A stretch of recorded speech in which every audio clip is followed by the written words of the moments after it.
Welcome to my channel. मैं हूँ नीलम और लेके आ गई हूँ मेरा नेक्स्ट ब्लॉग गाइस। आप लोग मेरा ये पूरा ऐसा लुक देख सकते हैं। क्यों किया है मैंने ऐसा लुक, जैसे मेरा आपने इससे पहले वाला ब्लॉग देखा होगा तो आपको पता होगा कि क्यों मैंने ऐसा पूरा रेडी हुई हूँ। आज है तीज, जैसे कि जो उत्तर प्रदेश साइड के जो हरितालिका तीज के नाम से जाना जाता है और गुजरात के अंदर केवड़ा तीज के नाम से जाना, मतलब अपने अपने स्टेट के अंदर अपने अपने नाम से तीज के फेस्टिवल सेलिब्रेट होता है गाइस। तो बस उसी की पूजा वगैरह थी। मैं ऑफिस से आई, ऑफिस से आने के बाद फिर उसके बाद रेडी हुई। रेडी होने के बाद मैंने सारा पूजा का सामान वगैरह हमने रेडी किया एंड ये है मेरा पूरा लुक आज तीज के लिए। ओके एंड हमारी पूजा जैसे कि मैं आपको बता देती हूँ, ये पूरा कंप्लीट हो गई है, आप लोग देख सकते हो। ऑलमोस्ट पूजा ख़त्म हो गई है। उसके बाद फिर आप लोग ये सारा सुहागन का सामान होता है, सारी चीज़ें होती है जो सुहागन का पूरा रेडी होने का होता है। एंड ये सारी चीज़ें हैं, पूरी पूजा वगैरह डन हो गई एंड ये सब डेकोरेट किया था मेरे हस्बैंड ने। एंड सारी चीज़ें आप लोग देख सकते हो, शिव पार्वती जी की उनको रख के पूजा करनी होती है ये। और जैसे कि आपने अगर ब्लॉग देखा होगा तो आपको बताया भी था मैंने कि क्यों इम्पोर्टेंट है। अभी मैंने व्रत तोड़ा है, पानी पी के इसे व्रत तोड़ा है एंड जो बाकी खाने पीने का है वो सुबह को तोड़ना होता है। सो बेसिकली ये सारी चीज़ें होती है, अपनी अपनी जगह पे अपने अपने तरह से मनाए जाते हैं ये तीज का फेस्टिवल। एंड ये मेरी पहली तीज थी गाइस, तो आप लोग कमेंट कीजिएगा मैं कैसी लग रही हूँ। सो ये पूरा मेरा लुक है। बाकी जो फ़ोटोज़ वगैरह है मेरे इंस्टाग्राम पे आ जाएंगे, आप लोग वहाँ से देख सकते हैं, वहाँ से चेक कर सकते हैं।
जैसे कि आप लोग को पता होगा कि अभी गणपति का आगमन बप्पा का ऑलरेडी सब जगह आगमन हो गया है। आज तीसरा दिन है कहते बप्पा का आगमन का।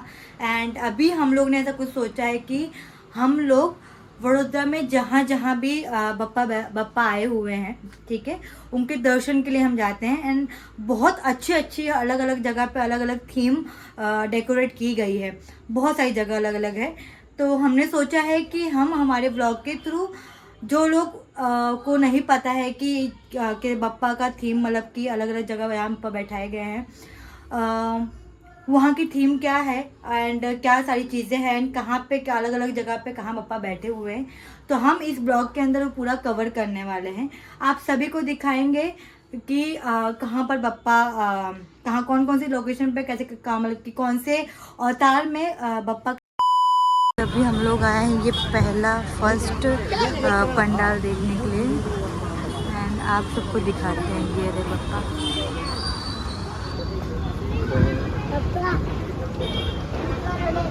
ये हमारा पहला पंडाल जो हम अभी देखने के लिए आए हैं। तो गाइस आप लोग को एकदम करीब से दिखाती हूँ।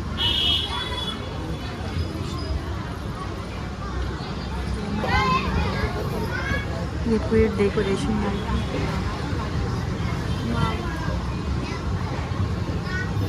गाइस ये है हमारा दूसरा पंडाल जहाँ हम देखने के आए हैं एंड ये है यहाँ पे पप्पा के दर्शन करने। यहाँ का थीम है। तो गाइस देखिए पंडाल आप देख सकते हैं, ये आपको मिल जाएगा सराय स्टेट के साइड ये वाला पंडाल। ये 4 नंबर का पंडाल है, आप लोग देख सकते हो इनका स्ट्रक्चर देख सकते हो।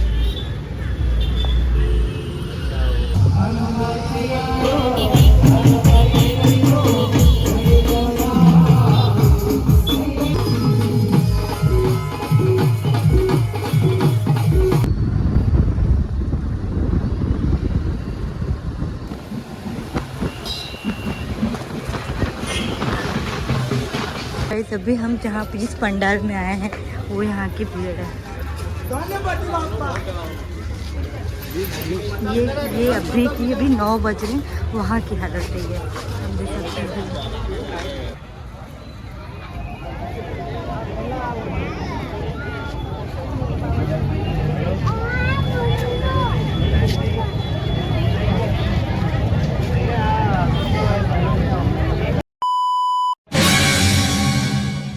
Now we will go inside.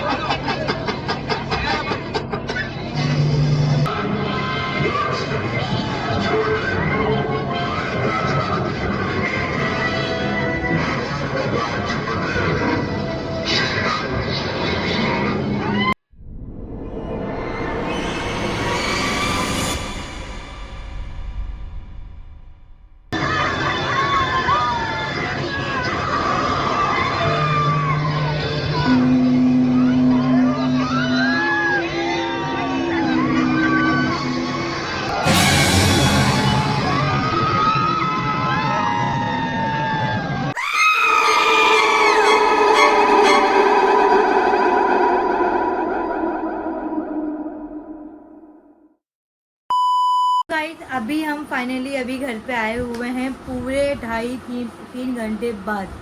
क्यों मैं ऐसा कह रही हूँ, आप लोग पूरा वीडियो देखेंगे तो आपको पता चलेगा। हम जहाँ पे गए थे बप्पा के दर्शन के लिए, वो जो थीम थी प्रॉपर पूरी हॉरर थीम है एंड फिर उसके बाद बप्पा के दर्शन वगैरह होते हैं, तो बहुत भीड़ है, ट्रस्ट में बहुत भीड़ है। हम लोग की हवा टाइट हो गई। बेसिकली हम यहाँ से निकले थे कुछ 9 बजे एंड हमारा तो नियर बाई, हमें घर के थोड़ा पास में, इससे ज़्यादा कोई प्रॉब्लम तो हुई नहीं जाने में।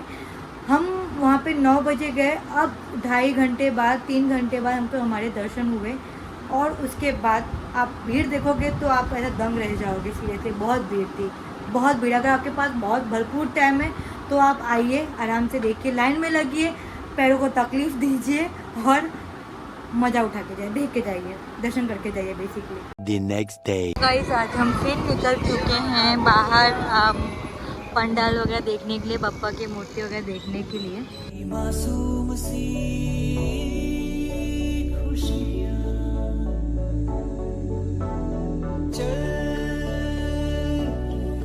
भूल जाए फासले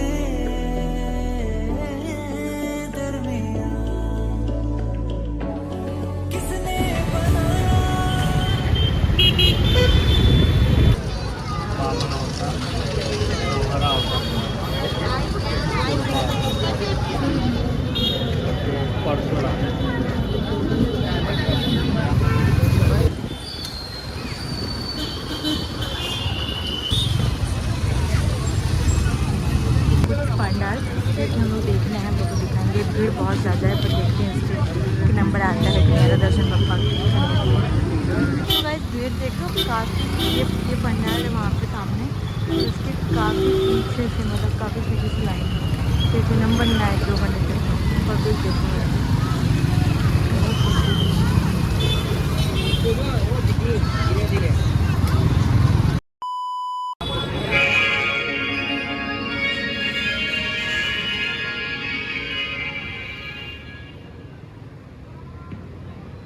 जय ब्रह्मदेव।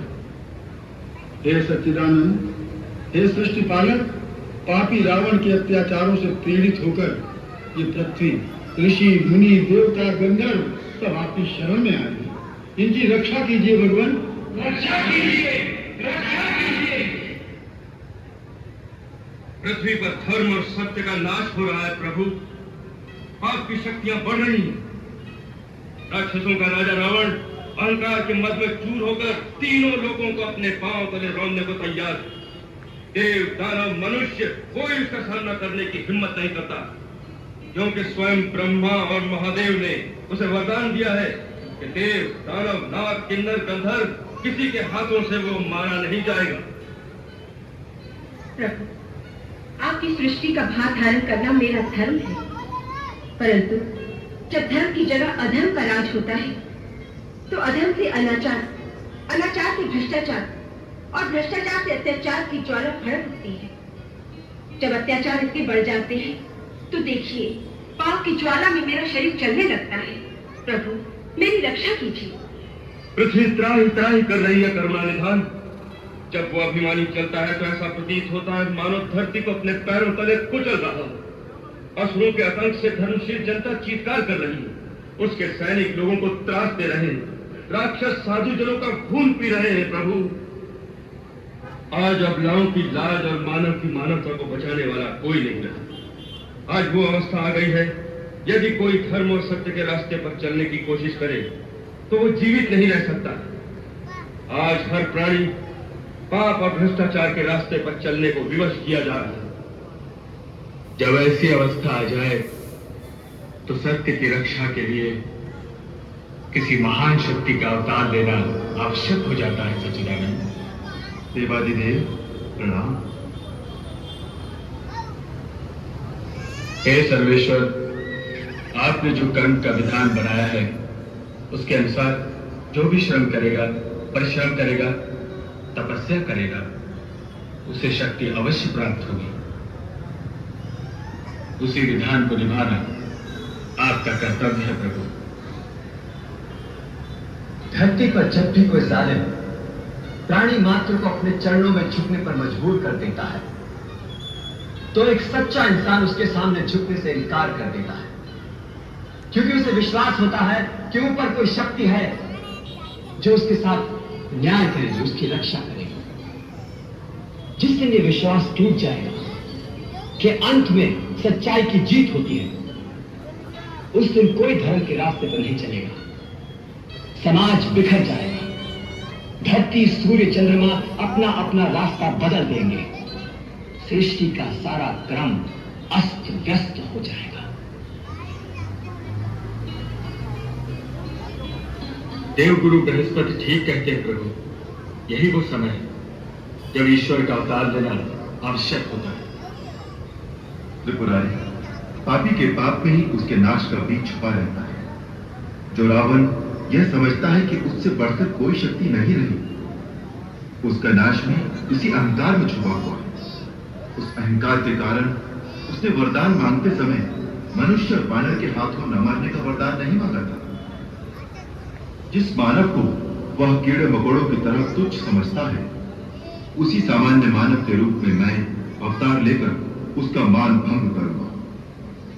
हम अपनी कलाओं सहित अयोध्या नरेश दशरथ के घर में जन्म लेंगे और असुरों के अत्याचारों से पृथ्वी की रक्षा करेंगे, ताकि धरती पर जहां भी लोग सत्य और धर्म का साथ दें, वहां उन्हें एक ही विश्वास हो कि अंत में सच्चाई की जय होगी। सारी सृष्टि में एक ही जय घोष गूंजेगा, सत्यमेव जयत्यमेव जय, सत्यमेव जयत्यमेव जय, सत्यमेव जयत्यमेव जय, सत्यमेव जयत्यमेव जय, सत्यमेव जय। जय श्री राम।